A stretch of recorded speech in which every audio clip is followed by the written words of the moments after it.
Hey beautiful people, it's Kieran here, and today I'm so excited to be sharing my experience of a 10-day Vipassana course. It was one of the most challenging things I've done and one of the most rewarding, and I'm really excited to be here being able to share my experience, and this video is going to sort of talk about and go in sections and talk about what is Vipassana, talk about what the course is, what it involves, and then what the meditation technique is, and then finally just diving into my experience and what I went through across those 10 days. And I'm sure that's what a lot of you are here for, interested in, is the actual experience, the actual, what happened.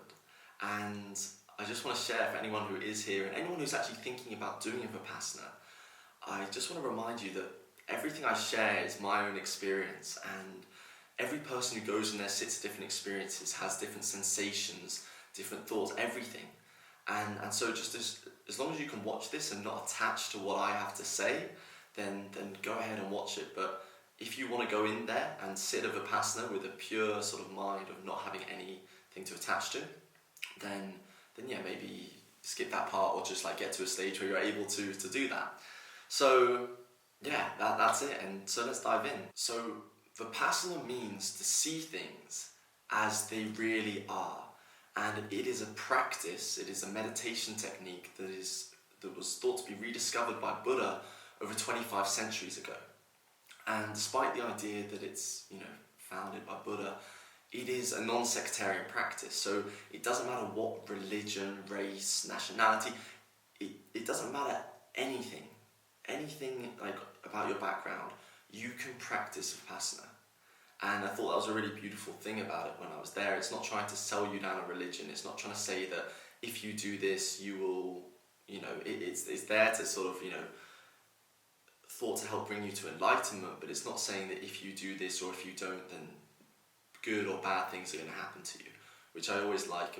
It's welcomingness, if that's a word, it's welcomingness to the practice.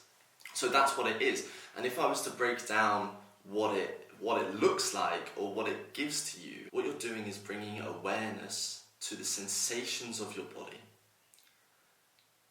and observing those sensations equanimously. Now, I didn't know what equanimous meant when I first did the course, and you hear it like 10, 20 times a day. So what it means is to observe things without reacting, without responding. So you're becoming aware of sensations and you're observing them without responding. That's the basis of the Vipassana. That's basically, if I was to break it down, what you're doing. And the idea of Vipassana is to bring you happiness, to bring you out of your miseries, out of unhappiness. And this happens through when we have experiences or sensations within the body, sensations throughout life.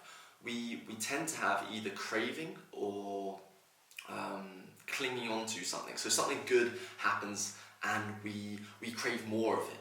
We crave more of that sensation.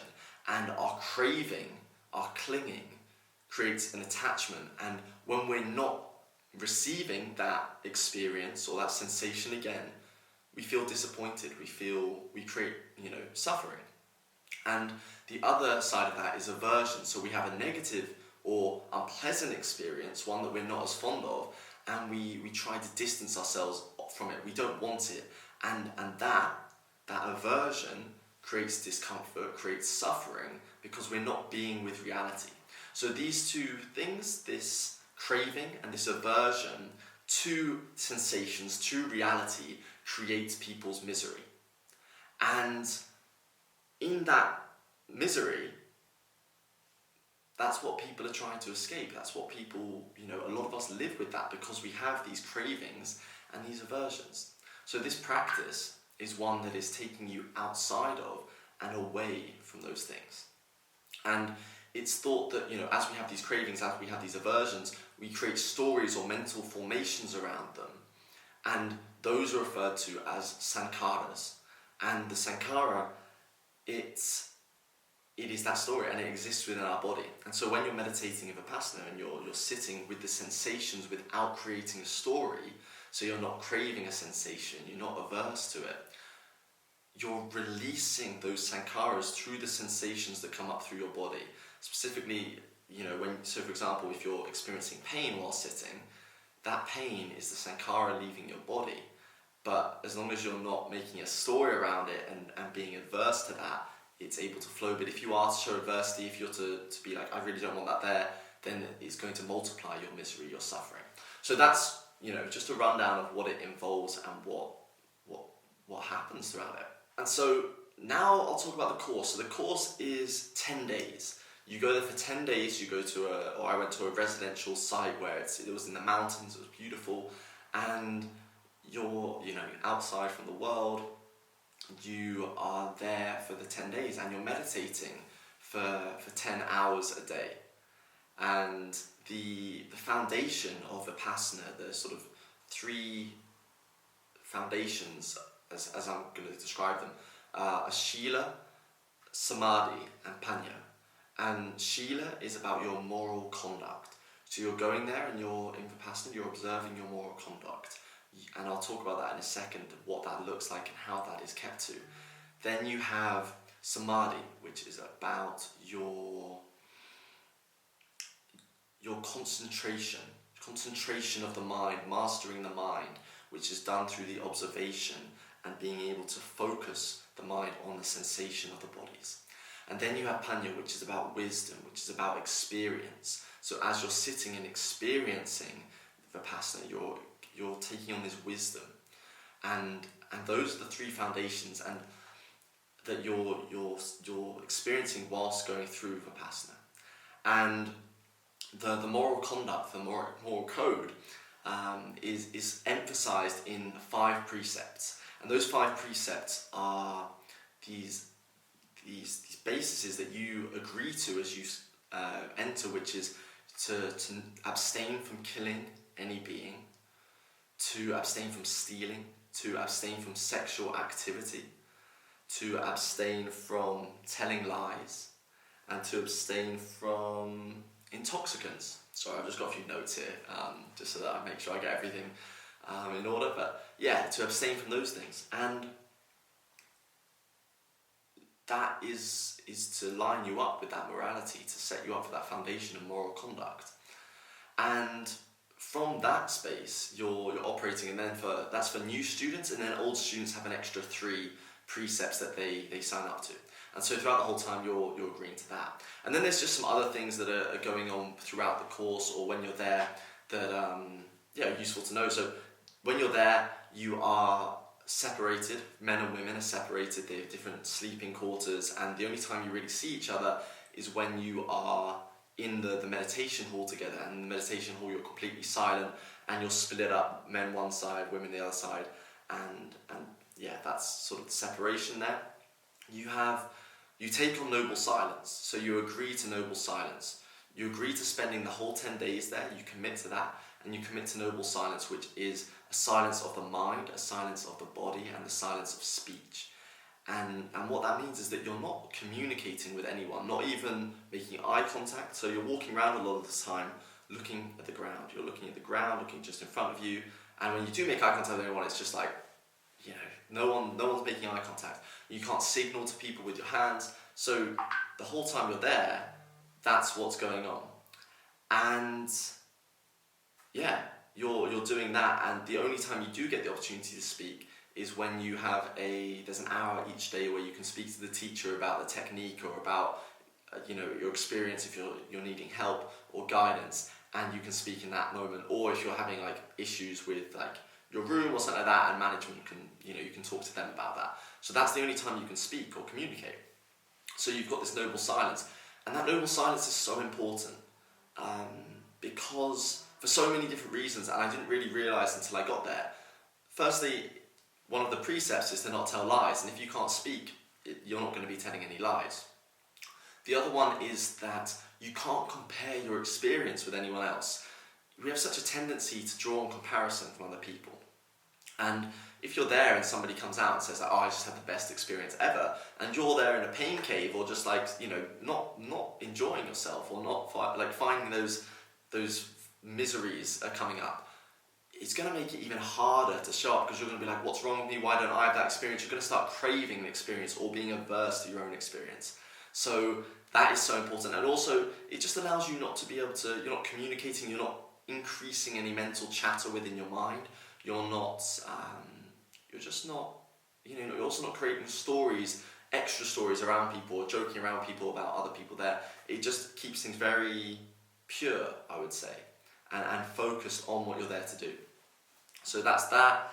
You can't exercise, you can't do any other forms of practice whilst you're there, no yoga, no other practices, because you're there for the 10 days to give it a fair opportunity to see if this 10-day practice, this Vipassana, because in those 10 days you're learning the practice, to see if it benefits you and taking away everything else. So someone who had lots of practices before, that was an experience of just like, okay, I'm going to leave those behind and just go for this. So that's what you're doing. You're also, no music, no reading, no writing. So when you're in your downtime, you are just, resting. You are just walking around the garden. You're doing these sorts of things.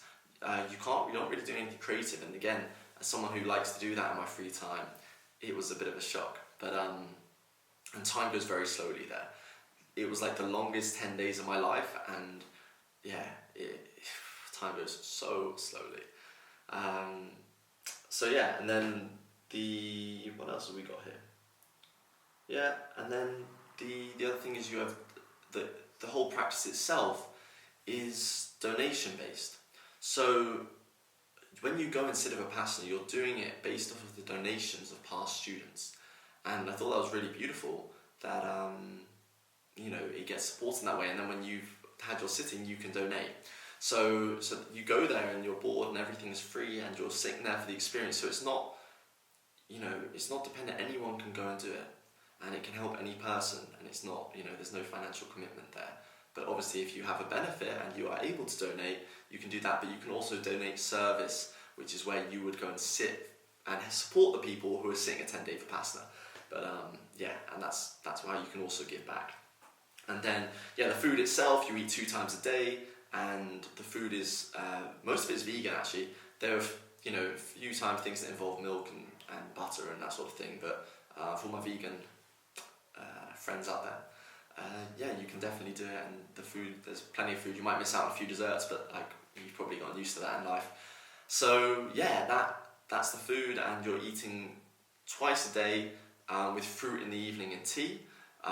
But people who are old members, old students, so anyone who's sat one course, they can't have food after midday. They can have tea at the break, but that's it. So they're fasting for a long period of time.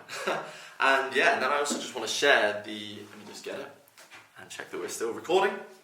Also just want to share the timetable. Now I'll put it on the screen for you and I'll just load it up for myself. And just to give you an indication of what's going on. So if you're a person who's not really an early bird, it may be a bit of a shock to the system. But the morning gong, which we had, just beautiful sound to wake up to. Well, a lot better than an alarm clock.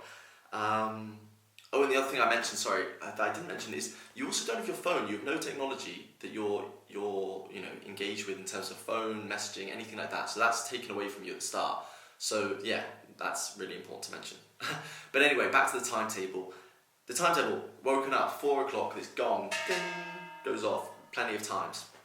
And you wake up. I woke up and I would just stretch a bit, because you're sitting for 10 hours a day, or 8 hours, 9 hours a day. And your body gets so tight. So it was so important for that to be the case.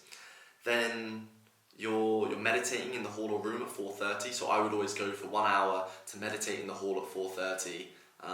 It's pitch black, stars are out, it's beautiful, but you're there and you're making your way to the hall, sitting down for an hour. Then I would go back to my room and meditate for the rest of that. Breakfast, rest, self-explanatory. And then what you have here, you'll see there are 3 group sittings. And those group sittings are sittings where everyone has to be in the hall for the hour, and you sit together. And that starts to, actually I'll talk about that in a second, but that's what you're doing. Then you've got the other meditations, you've got lunch, the interviews with the teacher, which I was saying is where you can ask any questions. yeah, more meditation hall, more group sittings, tea breaks, group sittings. You've got the discourse there. The discourse is like an hour 15, hour 20, where you're listening to Goenka, who is teaching you the technique, and it's on a screen. So you've got assistant teachers who are there to help you and guide you, as I said during these interviews, during these moments, if you have any questions. But you're learning the course through a video teaching, or in terms of the practices, and the meditations have audios playing that say this is what you do. So you're learning it through that process. And these discourses were like incredible. Such a nice break at the end of the day to be able to just rock up and you finish that 1 hour sitting, you go to the discourse, you're sat there, you know, the guy is so funny, and you're laughing, you're learning, and that was a really beneficial thing. And it starts every day being like, day 1 is over, 9 more days to go, and then so like every day you're getting like, you know, day 5 is over, 5 more days to go. You're getting to all these things, and you're like, I'm just like, yes, yes, yes, every single day, like, you know, trying to be equanimous, but also just like to make it through some of those days is hard. But yeah, and then you have another meditation,